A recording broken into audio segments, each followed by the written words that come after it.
Aruvikuth Waterfalls ആണ് കാണുന്നത്. തൊടുപുഴയിൽ നിന്നും ഏകദേശം മൂലമറ്റം റൂട്ടിലൊരു 4-5 കിലോമീറ്റർ സഞ്ചരിച്ച് കഴിഞ്ഞാൽ നമുക്ക് ഈ സ്ഥലത്തേക്ക് എത്തിപ്പെടാവുന്നതാണ്.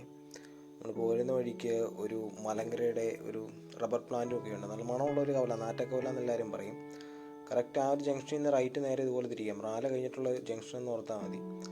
അവിടെ നേരെ റൈറ്റ് തിരിഞ്ഞ് കഴിയുമ്പോൾ ഇങ്ങനെ ഒരു കട്ട ഭാഗിക്കൊണ്ട് ഈ വഴി കൂടെ നേരെ ചെന്നിട്ട് നമ്മൾ പിന്നെ ചെന്നിയാടുന്നത് ഒരു കനാലുണ്ട്. MVP മൂവാറ്റുപുഴ ഇറിഗേഷൻ വാലിയുടെ ഒരു ഭാഗമായിട്ടുള്ള കനാൽ തന്നെയുണ്ട്. അത് നമ്മുടെ മലങ്കര ഡാമിൽ നിന്ന് തന്നെയാണ്.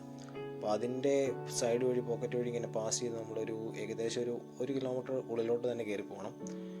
കയറി പോകുമ്പോൾ എന്ന് വെച്ച് കഴിഞ്ഞാൽ വേറെ കുഴപ്പങ്ങളും കാര്യമൊന്നുമില്ല. രണ്ട് സൈഡും നല്ല പച്ചപ്പും ഹരിതാപയൊക്കെ ആയിട്ട് ഇങ്ങനെ നിറഞ്ഞു നിൽക്കും. റൈറ്റ് സൈഡ് കനാലുണ്ട്. നമ്മൾ ഈ ചെല്ലുന്ന വഴിക്ക് തന്നെ ഇതിൻ്റെ അടുത്ത സൈഡിലായിട്ട് ചെറിയ മുകളിൽ ഷീറ്റൊക്കെ പോലെ കാണുന്നില്ലേ, അതാണ് നമ്മുടെ കുടിവെള്ളമാണ്. ഹില്ലി അക്വ എന്നും പറഞ്ഞ് സർക്കാരിൻ്റെ ബ്രാൻഡായിട്ടുള്ള കുടിവെള്ളമാണ് ഈ സൈഡിൽ കാണുന്നത്, ലെഫ്റ്റ് സൈഡിൽ കാണുന്നത്. വഴിയെന്ന് വെച്ച് കഴിഞ്ഞാൽ ഒരു ആവറേജ് വഴി, ടാറിങ് ഒന്നുമല്ല, സോളിങ് ചെയ്ത നോർമലായിട്ടുള്ളൊരു വഴിയാണ്. മഴക്കാലത്ത് ഒരു വണ്ടിക്കാണ് കറക്റ്റായിട്ടുള്ള പാസ് ചെയ്ത് പോകാനായിട്ട് പറ്റുള്ളൂ. അതാണ് ഇതിൻ്റെ ഏറ്റവും വലിയ നിലവിലൊരു പോരായ്മയായിട്ടുള്ളത്. വേറെ കുഴപ്പങ്ങളോ കാര്യങ്ങളോ ഇവിടെ സാമൂഹിക വിരുദ്ധ ശല്യമോ കാര്യങ്ങളോ ഒന്നുമില്ല. നമുക്ക് ഫാമിലിയായിട്ട് ധൈര്യമായിട്ട് വന്ന് എൻജോയ് ചെയ്യാൻ പറ്റുന്നൊരു സ്ഥലമാണ്. അതുപോലെ തന്നെ ഇച്ചിരി ഡേഞ്ചർ ആയിട്ടുള്ള ഏരിയയും കൂടിയാണ്. അതായത് വെള്ളത്തിൻ്റെ ഒഴുക്ക്, വെള്ളം എവിടെയൊക്കെ താഴ്ചയുണ്ട് അങ്ങനെയൊന്നും നമുക്ക് പുറത്തുനിന്ന് തന്നെ ഒരാൾക്ക് പടയുന്നതിന് നമുക്ക് മനസ്സിലാവില്ല.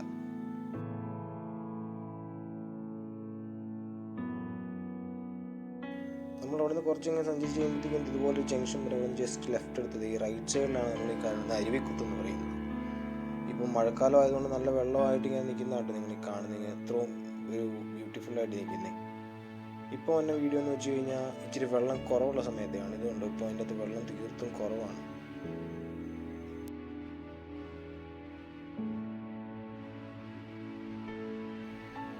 വേറെ രണ്ട് സൈഡും നല്ല ഡീപ്പായിട്ടുള്ളൊരു നമ്മുടെ കനാലിങ്ങനെ പാസ് ചെയ്ത് പോകുന്നതുകൊണ്ട് ആ പാലം അവിടെ നിൽക്കുന്നതുകൊണ്ടാണ് നമുക്കിത് ഇത്രയും ക്ലിയറും.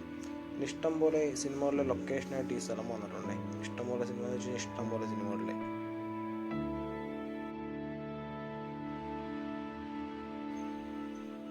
നമ്മൾ ഈ കാണുന്ന വഴിയിലേക്കാണ് അരുവിക്കുത്തിൻ്റെ അടിത്തട്ടിലേക്ക് ഇറങ്ങി ചെല്ലുന്നതെന്ന് പറയാം.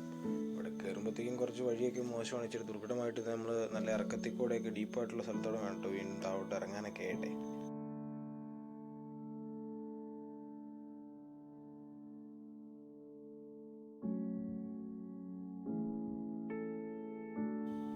നമ്മളിങ്ങനെ മുകളിൽ നിന്ന് നോക്കുമ്പോൾ തന്നെ താഴെ അരുവിക്കുത്ത് ഇങ്ങനെ വിശദമായിട്ട് നമുക്ക് കാണാനായിട്ട് പറ്റും.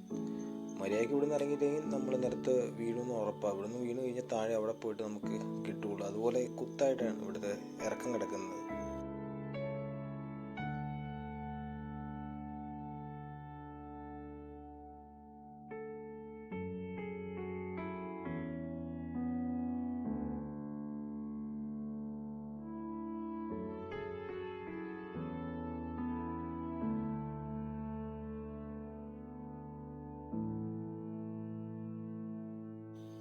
നമ്മളിങ്ങനെ ഇറങ്ങി താഴെ വന്ന് കഴിയുമ്പോഴത്തേക്ക് ഇപ്പോഴും നമുക്ക് അരുവിക്കുത്തൊരു ഏകദേശം ഒരു സൈഡിൽ കൂടി ഇങ്ങനെ കാണാം. നമ്മൾ എന്നിട്ട് വീണ്ടും ഈ സൈഡിൽ കൂടെ തന്നെ വീണ്ടും താഴോട്ട് ഇറങ്ങി പോവാം.